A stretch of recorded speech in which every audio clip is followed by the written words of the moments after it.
Long before David became the famous king of Israel, his story began quietly in the small town of Bethlehem. David was born into the family of Jesse, a humble farmer from the tribe of Judah.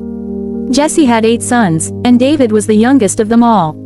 His older brothers were strong, experienced men who worked hard and were known in their community. But David, being the youngest, often stayed behind while his brothers went out to fight battles or tend the larger flocks.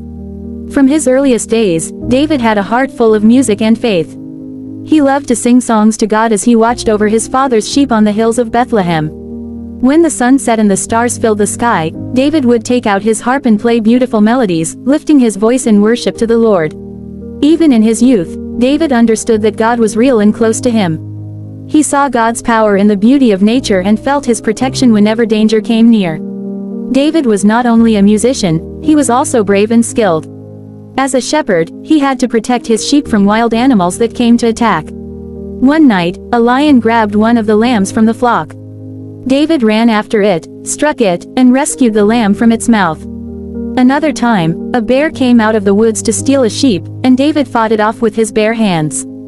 Through these experiences, David learned courage, faith, and dependence on God. While David was living his simple life in the fields, Israel was being ruled by King Saul. Saul had been chosen by God, but over time, his heart grew proud and disobedient. God sent the prophet Samuel to tell Saul that his kingdom would not last because he had turned away from the Lord's command. God had decided to raise up another king, a man after his own heart, someone who would follow him faithfully. One day, God spoke to Samuel and told him to go to Bethlehem, to the house of Jesse, because one of Jesse's sons would be the next king. Samuel was afraid, because Saul was still the king, but he obeyed God's voice. When Samuel arrived at Jesse's house, Jesse proudly brought his sons before the prophet.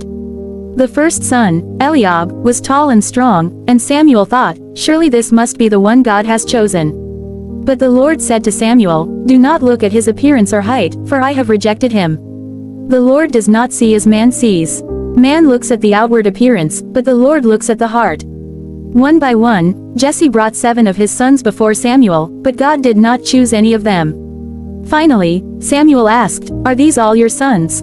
Jesse said, there remains the youngest, but he is out tending the sheep. Samuel said, send for him, for we will not sit down until he comes. When David entered, he was young, with bright eyes and a heart full of humility.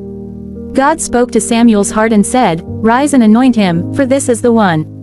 Samuel poured the anointing oil on David's head, and from that day forward, the Spirit of the Lord came powerfully upon him.